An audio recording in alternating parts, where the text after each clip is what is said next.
Bismillahirrahmanirrahim. Assalamualaikum warahmatullahi wabarakatuh.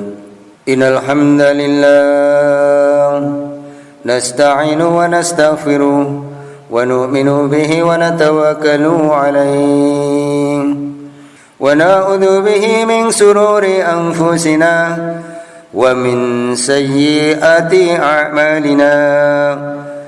من يهده الله فلا مضل له ومن يضلله فلا هادي له أشهد أن لا إله إلا الله وحده لا شريك له وأشهد أن محمدا عبده ورسوله اللهم صل وسلم وبارك على سيدنا محمد وعلى آله وأصحابه وتابعين لهم بإحسان إلى يوم الدين. Amma ba'd. Hadirin yang dimuliakan Allah Subhanahu wa taala, senantiasa kita bersyukur kepada Allah Subhanahu wa taala karena kita masih diberikan umur yang barokah, umur yang manfaat untuk akhirat kita, maka kita syukuri dengan sebanyak-banyaknya syukur kehadirat Allah Subhanahu wa taala karena kita masih bisa melanjutkan sholat subuh berjamaah dengan istiqomah, kemudian kita lanjutkan dengan taklim subuh secara istiqomah. Inilah yang namanya umur yang barokah, umur yang manfaat untuk akhirat. Sedangkan yang untuk mencari kesenangan dunia adalah semuanya itu tidak ada manfaat sama sekali kecuali hanya untuk di dunia. Sedangkan yang manfaat untuk akhirat adalah amal agama ini. Maka kemarin kita bahas tentang ridho dengan Allah, ridho dengan agama Islam. Maka kalau sudah ridho dengan agama Islam, apa yang diperintahkan Allah kita kerjakan sehingga mendatangkan ridhonya Allah. Nah, pada hari ini, pada kesempatan yang mulia ini, kita bahas tentang perjalanan Rasulullah SAW menerima perintah sholat dengan namanya peristiwa Isra Mi'raj. Maka hadirin yang dimuliakan Allah Subhanahu wa taala, bagaimana peristiwa Isra Mi'rajnya Nabiullah Muhammad SAW? Maka kita belajar bersama supaya kita faham, supaya kita tahu sejarah bagaimana kita ini sampai sholat 5 waktu, yaitu atas perjalanan Rasulullah diperjalankan menuju Sidratul Muntaha untuk menerima perintah sholat langsung menghadap Allah Subhanahu wa taala, tidak melalui perantara tapi langsung menghadap Allah. Inilah peristiwa Isra Mi'raj. Maka hadirin yang dimuliakan Allah Subhanahu wa taala, sebelumnya senantiasa kita mari meningkatkan takwa kita kepada Allah Subhanahu wa taala dengan menjalankan perintah-perintah Allah dan menjauhi apa yang dilarang oleh Allah. Semua yang dilarang oleh agama itu adalah larangan Allah. Semua yang dilarang pasti akan tidak ada manfaat bagi kita kecuali hanya keburukan. Maka kita jauhi sejauh-jauhnya apa yang dilarang oleh Allah Subhanahu wa taala. Hadirin yang dimuliakan Allah Subhanahu wa taala, dan tidak ada keuntungan yang lebih besar melebihi bila kita ini taat kepada Allah. Jadi keuntungan yang lebih besar bila kita ini hanya taat kepada Allah. Kalau tidak ada ketaatan kepada Allah, tidak ada keuntungan. Kalau kita taat kepada Allah, semua yang kita kerjakan dunia untung, akhirat untung. Inilah yang namanya fikir agama dengan benar, mengamalkan agama dengan lurus. Kenapa? Karena kita selalu belajar sehingga faham maknanya amal, faham maknanya agama yang kita yakini bersama. Dan tidak ada kerugian yang sangat besar, tidak ada kecelakaan yang amat besar kecuali orang-orang yang tidak taat dengan apa yang diberitakan Allah. Ini yang namakan maksiat kepada Allah Subhanahu wa taala. Inilah orang-orang yang rugi di dalam hidupnya.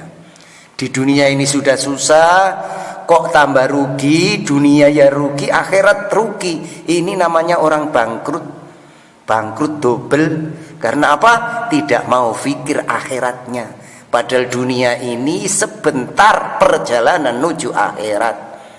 Tidak satupun orang yang bisa lama di dunia ini. Semuanya kesehatan titipan Allah, sakit titipan Allah, semuanya harus kita syukuri. Bila sehat kita bersyukur, bila sakit kita sabar.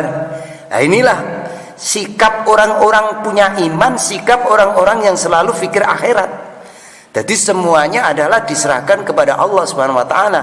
Maka tidak ada kesedihan dalam hidupnya karena di dalam dirinya sudah diserahkan kepada Allah Subhanahu wa taala. Inilah hadirin yang dimuliakan Allah Subhanahu wa taala. Kalau kita sudah mengaku bahwa tiada Tuhan selain Allah yang mampu memberikan kebahagiaan ini, kebahagiaan dunia akhirat hanya Allah yang mampu memberikan, maka dekatkanlah sedekat-dekatnya kepada Allah, maka kita akan bahagia dunia dan akhirat. Hadirin yang dimuliakan Allah Subhanahu wa taala. Ini adalah bulan Rajab. Sebentar lagi kita akan menghadapi bulan Ramadan yang tidak akan lama lagi, 1 bulan lagi kita akan datang bulan Ramadan. Bulan yang penuh dengan barokah, bulan yang penuh dengan kemuliaan. Di dalam bulan ini terjadi kejadian yang besar, yaitu Isra dan Mi'raj baginda Nabi Muhammad sallallahu alaihi wasallam.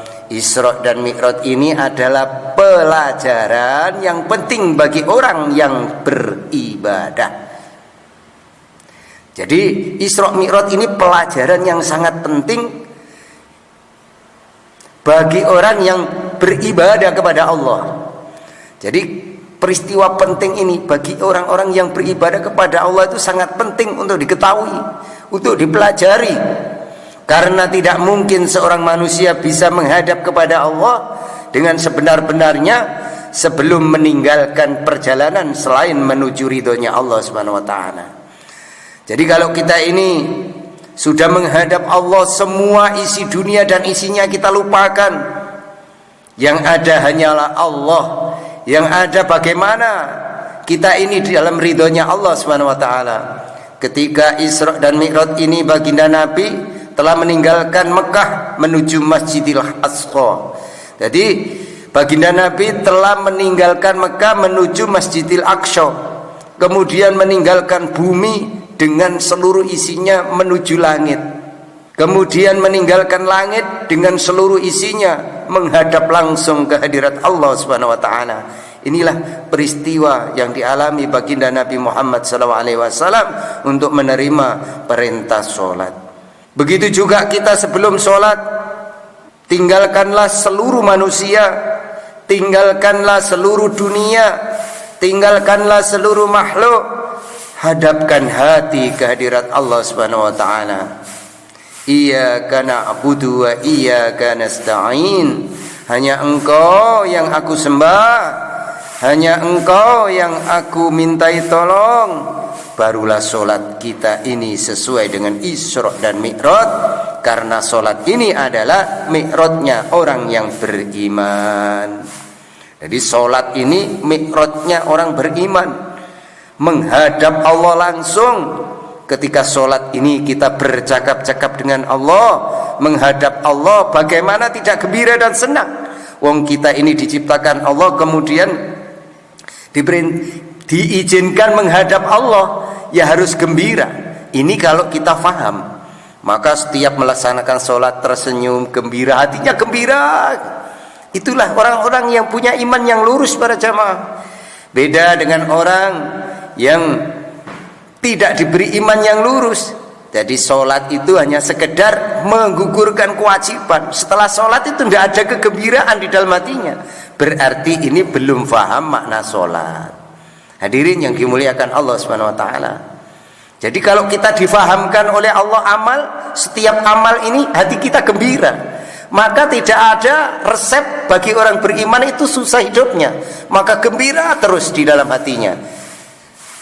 Jadi kalau kita sudah ada Allah di dalam hati kita, tidak ada rasa susah itu, pasti gembira terus. Itulah orang-orang yang ada Allah di dalam hatinya. Ketika baginda Nabi Muhammad SAW akan menghadap langsung kepada Allah, maka beliau berjumpa dulu dengan para nabi dan para rasul alaihi salam. Begitu juga kita kalau ingin berjumpa dengan Allah, hendaklah kita bersubhah, berteman, berdekatan dulu dengan orang-orang yang dekat dengan Allah, yaitu orang-orang soleh. Jadi kalau kita ini tidak mau dekat dengan orang-orang yang soleh, orang-orang yang ahli iman, yaitu dengan para sahabat, para nabi, baik kedekatan secara rohani maupun kedekatan secara jasmani, kedekatan secara dzikri, rohani dengan mengucapkan salam, assalamu alayka ayyuhan nabiyyu, assalamu alayka wa ala ibadillahi sholihin. Ini jadi kita ada lantaran, ada jembatan supaya kita ini bisa menghadap Allah, harus ada lantaran. Begitu juga dengan kita mau menghadap bupati, tidak bisa langsung nyelonong, harus menghadap ajudan dulu. Begitu juga dengan menghadap presiden, harus melalui tipe-tipe dan melalui rangkaian-rangkaian protokoler. Begitu juga kalau kita menghadap Allah, tidak bisa langsung, harus melalui para nabi. Maka kita ucapkan assalamu alayka ayyuhan nabiyyu, assalamu alayna wa ala ibadillahi sholihin, sehingga kita bisa menghadap Allah. Maka bacalah banyak sholawat supaya kita ini dekat dengan Allah. Kita ingin dekat dengan Allah, tidak mau membaca sholawat. Orang yang paling dekat dengan Allah Subhanahu wa taala, Rasulullah adalah orang yang paling dekat dengan Allah SWT. Maka kita harus menghadap Allah ini dengan baca sholawat. Doa tanpa sholawat tidak bisa diangkat ke langit. Maka sholawat ini adalah sangatlah penting para jamaah yang dirahmati Allah. Maka bacalah setiap hari minimal 1000 kali, sehingga kita ini akan dijaga dan diridhoi oleh Allah SWT. Yang banyak hutang akan segera terlunasi dengan kemudahan-kemudahan yang Allah berikan. Sholawat itu banyak macamnya. Kalau kita harus banyak membaca, maka bacalah yang pendek, sallallahu ala Muhammad, sallallahu ala Muhammad. Ini 1000 kali minimal tiap hari. Itu tidak sampai 1 menit pun selesai 1000 kali kalau kita baca. Tidak banyak makan waktu. Maka kalau kita ini selalu banyak berzikir kepada Allah, maka hati kita akan menjadi bersih. Tidak ada rasa kebencian di dalam hati kepada saudara kita. Setiap kita dicaci maki, pasti alhamdulillah tersenyum. Kenapa para jamaah? Karena kita yakin bahwa semua itu dari Allah. Kita dimarahi orang, berarti Allah ingin menegur lewat orang itu. Jadi kita harus berterima kasih. Inilah kepahaman kita. Jadi kalau kita tidak paham, dicaci maki orang, balasnya malah lebih seru. Nah ini karena kita tidak paham bahwa Allah menegur lewat orang teman kita itu. Maka kita harus syukur, ya Allah, aku telah engkau tegur lewat teman saya. Terima kasih temanku, kamu telah mengoreksi perilaku saya yang kurang baik. Begitu, itulah perilaku orang beriman. Beda dengan orang yang tidak paham agama, tidak paham ilmu agama, semuanya dihadapi dengan emosional. Maka hadirin dimuliakan Allah, maka pentingnya belajar agama ini, sehingga kita ini menjadi orang-orang yang hatinya lembut.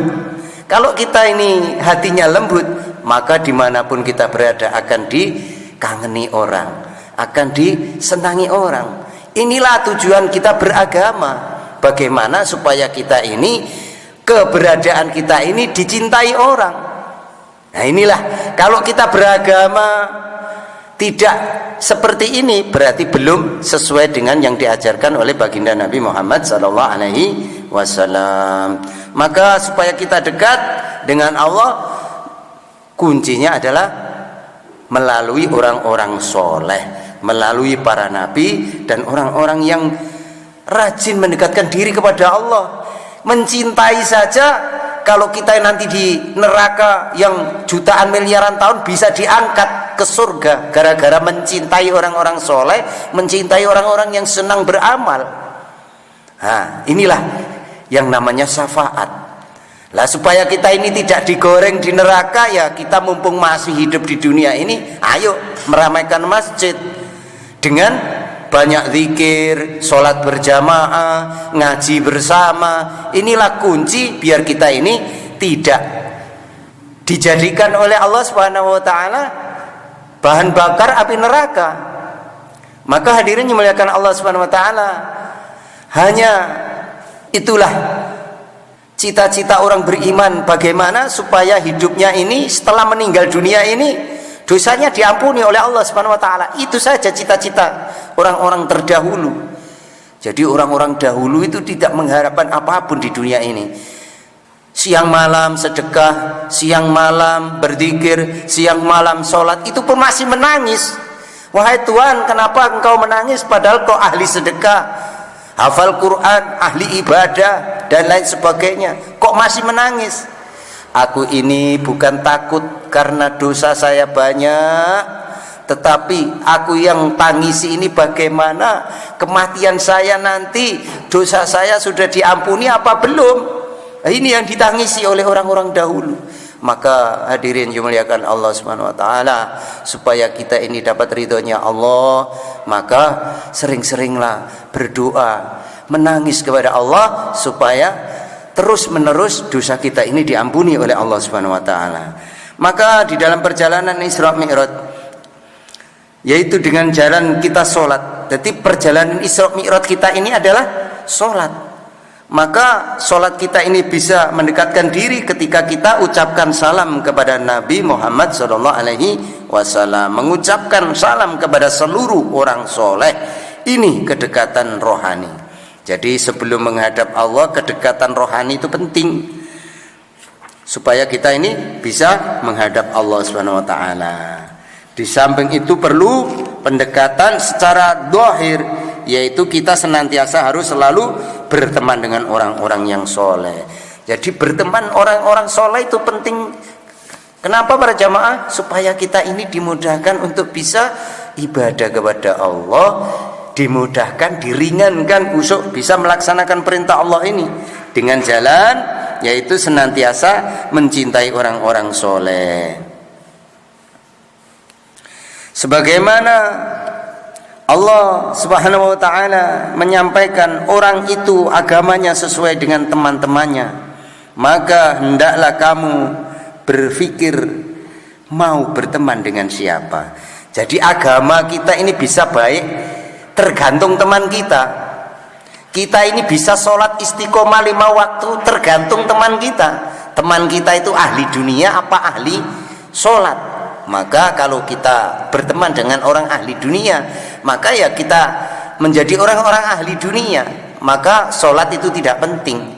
Yang penting bagaimana hidup di dunia ini bahagia, kaya raya dan segalanya itu tercukupi. Ini orang-orang ahli dunia. Semuanya orang yang taat dan tidak taat akan diberi oleh Allah Subhanahu wa taala, tapi tidak diberikan sedikit pun nanti di akhirat. Maka hadirin dimuliakan Allah Subhanahu wa taala, kita cari harta dunia, kita gunakan untuk perjuangan agama. Inilah baru kita menjadi orang-orang yang bahagia dunia dan akhirat. Maka hadirin dimuliakan Allah Subhanahu wa taala, begitulah sholat.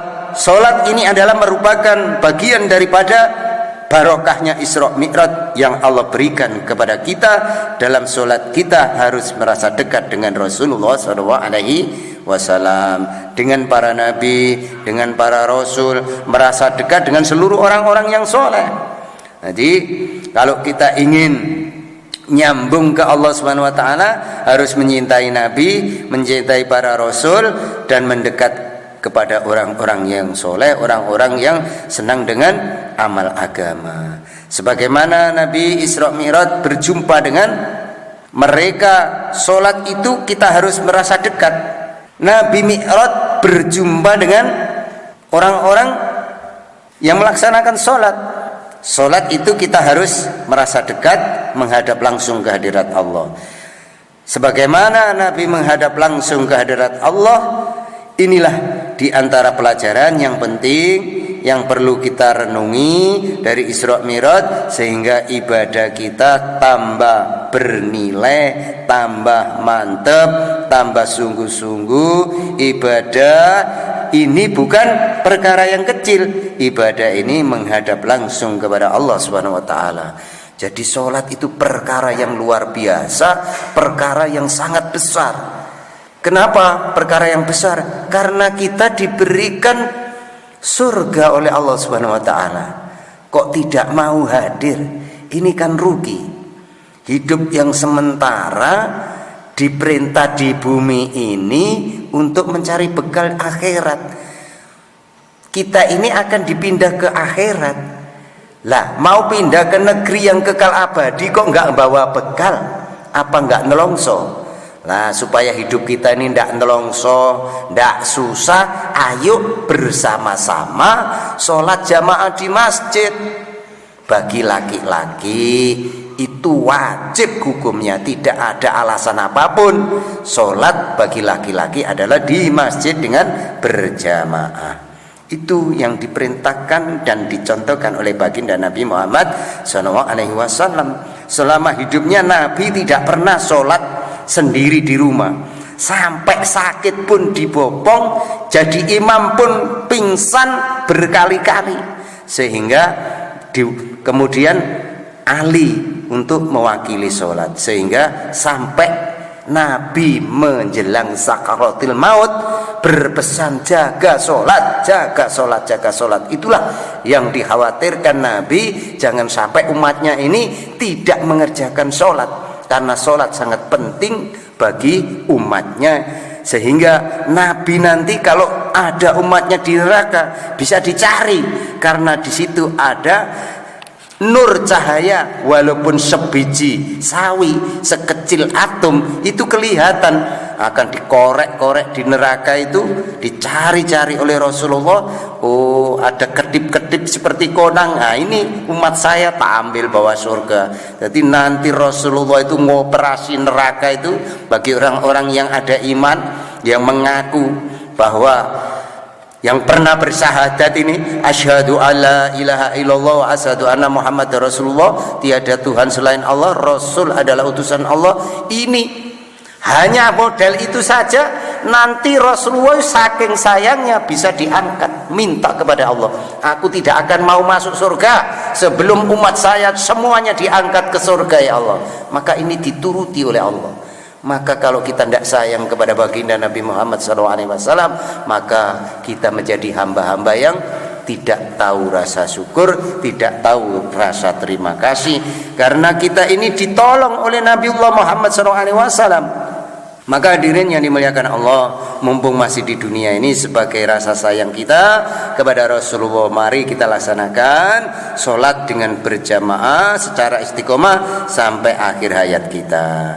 Inilah pelajaran Isra Mi'raj yang kita pelajari hari ini. Mudah-mudahan bisa menambah semangat kita untuk menjalankan sholat berjamaah. Hadirin dimuliakan Allah Subhanahu wa taala, ini adalah pelajaran bagi ahli ibadah, tetapi Isra Mi'raj juga pelajaran bagi ahli dakwah. Karena terjadinya Isra Mi'raj adalah setelah baginda Nabi Muhammad SAW berkorban untuk menyebarkan agama ke Mekah dan di Taif. Ketika beliau telah menghadapi tantangan dari segala arah, maka sebagai hadiahnya Allah Subhanahu wa taala telah berikan kepada beliau Isra Mi'raj, menghadap langsung ke hadirat Allah sesuai dengan kaidah para ulama, al-musyahadatu ba'dal mujahadah. Sesungguhnya orang itu menghadap langsung kepada Allah setelah dia banyak berkorban untuk agama Allah. Jadi kalau kita banyak mujahadah, banyak berkorban dulu untuk perjuangan agama, barulah ini kita dinamakan umatnya Nabi Muhammad yang militan, yang dicintai oleh Allah, yang dapat ridhonya Allah Subhanahu wa taala.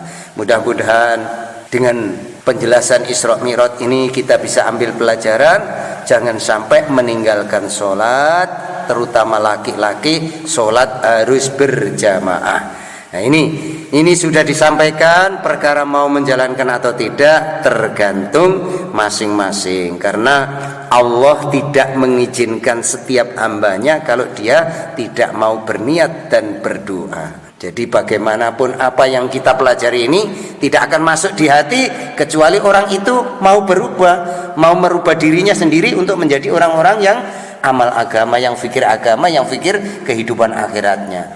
Kalau kita tidak mikir akhirat, maka ya tidak akan ada efek. Apapun yang kita pelajari bersama ini tidak akan membawa perubahan. Kenapa? Karena tidak ada niat untuk berubah. Bahwa akhirat itu hanya cerita, tidak ada. Nah inilah sehingga mereka itu tidak mengimani tentang akhirat. Nah ini sudah batal keislamannya. Jadi kita harus yakin semuanya. Rukun iman ada 6 itu kita yakini, dan sampai mati kita amalkan sehingga mendatangkan ridhonya Allah, dan mudah-mudahan kita meninggalkan dunia ini sudah diampuni dosa-dosa kita oleh Allah Subhanahu wa taala. Allahumma amin. Marilah majelis ilmu ini kita tutup dengan sholawat bersama sehingga akan datangkan rahmatnya Allah Subhanahu wa taala. Wabillahi taufiq wal hidayah. Assalamualaikum warahmatullahi wabarakatuh. Maulaya shalli wa sallim daiman abada ala habibika khairil khalqi kullihim wal habibul ladzi turja safa'atuhu li kulli hauli minal ahwalil mudahimin.